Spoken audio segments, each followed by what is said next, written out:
বইটি আপনি কেন পড়বেন? যে প্রাইমারি শিক্ষক নিয়োগ পরীক্ষার যে নতুন যে সিলেবাস, প্রশ্ন যে প্যাটার্ন, সেই প্যাটার্নে এই বইটি এখন সাজানো হয়েছে। আপনারা জানেন যে রিসেন্টলি প্রাইমারি শিক্ষক নিয়োগ পরীক্ষায় এআই থেকে প্রশ্ন আসছে।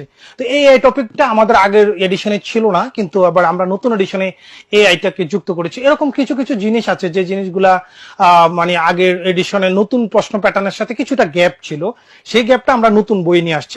এই বইটাতে আপনারা বিগত 34 বছরের প্রাইমারি শিক্ষক নিয়োগ পরীক্ষার প্রশ্ন সমাধান পাবেন, এবং এই বইটাতে বিগত সালের প্রশ্নগুলোকে অ্যানালাইসিস করা হয়েছে যে কোন কোন টপিক থেকে কতটা প্রশ্ন আসছে, কোন সাবজেক্ট থেকে কতটা আসছে।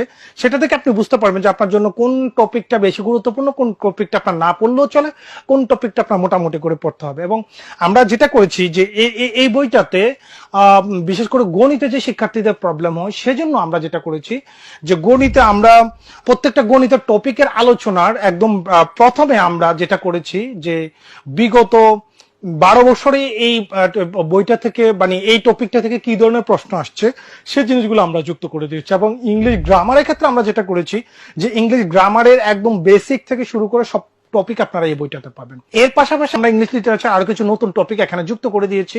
এবং ইংলিশ লিটারেচার যেহেতু অনেক বেশি, এত বই পড়ে এত কিছু মনে রাখা খুব কঠিন, এবং আপনার প্রাইমারির জন্য অত কিছু পড়ারও প্রয়োজন না, যতটুকু পড়ার প্রয়োজন সেই জিনিসগুলো আমরা এই প্রাইমারি শিক্ষক নিয়োগ অ্যানালাইসিস বই গুছিয়ে দিয়েছি।